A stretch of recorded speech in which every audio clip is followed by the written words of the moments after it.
Guys, কখনো কি ভেবে দেখেছো যে একটা গেম কতটা ভয়ঙ্কর হতে পারে?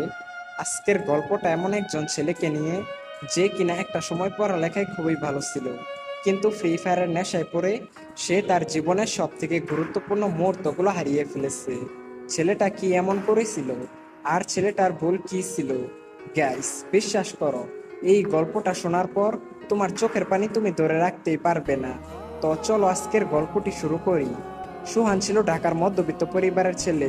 ক্লাস 10-এ পড়ে। পড়াশোনায় খুবই ভালো। প্রতিবার স্কুলের পরীক্ষায় প্রথম থেকে পঞ্চমের মধ্যে তার রোল থাকতো। বাবা ছিলেন ব্যাংকের অ্যাকাউন্টেন্ট, আর মা হলেন গৃহিণী। তাদের পরিবারটা আনন্দ এবং খুশি দিয়ে ভরা ছিল। প্রতিদিনের মতো আজকেও সুহান তার স্কুলে যায়। স্কুলের বন্ধু রিয়াদ এসে বলল, দোস্ত, তুই কি ফ্রি ফায়ার খেলিস? সুহান মাথা নাড়িয়ে বলল, না বন্ধু, এই গেমটার নাম অনেক শুনেছি, কিন্তু কখনোই খেলা হয় নাই। এরপর রিয়াদ সোহানকে বলল, আরে ভাই, এই গেমটা একবার খেললে তুই যে কোন দুনিয়াতে হারিয়ে যাবি সেটা তুই নিজেই বলতে পারবি না। একবার গেমটা খেলা শুরু করলে আর কখনোই ছাড়তে পারবি না। এরপর রিয়াদ নিজের মোবাইলে গেমটা ওপেন করে সোহানকে দেখালো। গেমের সুন্দর লবি, গুলি চালানোর আওয়াজ আর গ্রাফিক্স সব মিলিয়ে সোহানের ভিতরে গেমটা খেলার জন্য এক ধরনের উত্তেজনা সৃষ্টি হয়। তারপর স্কুল শেষ করে বাসায় আসার পর সোহান তার বাবার মোবাইলে গেমটা ডাউনলোড করলো। এরপর থেকেই সোহান মাঝে মধ্যে ফ্রি ফায়ার গেমটা খেলতো। প্রতিদিন আধা ঘন্টা থেকে 1 ঘন্টার মতো গেমের দুনিয়াতে হারিয়ে যেত।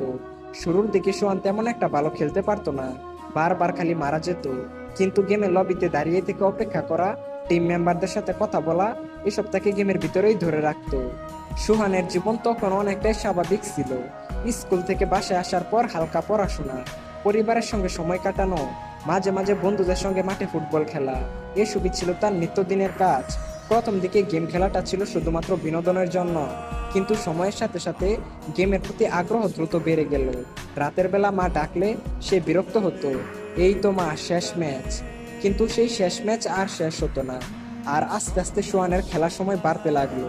1 ঘন্টা থেকে 2 ঘন্টা, তারপর 3 ঘন্টা।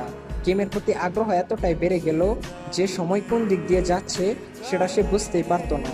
প্রথম দিকে সে বলতো, কিছুদিন গেম খেলে তারপরে গেম খেলা কমিয়ে দিব, কিন্তু তার কথা মতো না হয়ে গেম খেলার সময় আরো বেড়ে গেল। স্কুলে ক্লাসে সে মনোযোগ দিতে পারতো না।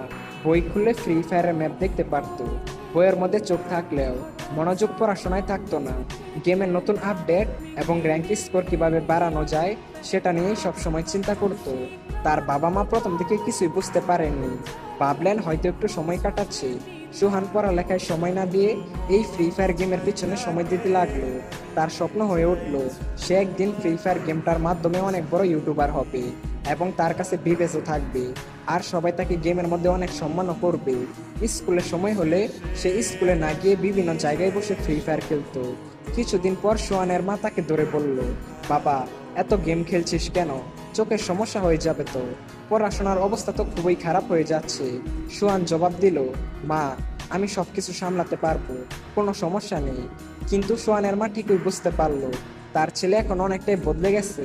আগে যেমন তার ছেলের মুখে সবসময় হাসি খুশি থাকতো, কিন্তু এখন তার ছেলে পুরোপুরি চুপচাপ, কখনো রাগ করতো, কখনো মনমরা হয়ে বসে থাকতো। এদিকে সোহান নিজের রুমে গিয়ে দিনের পর দিন এই গেমটার পিছনে সময় দিতে লাগলো।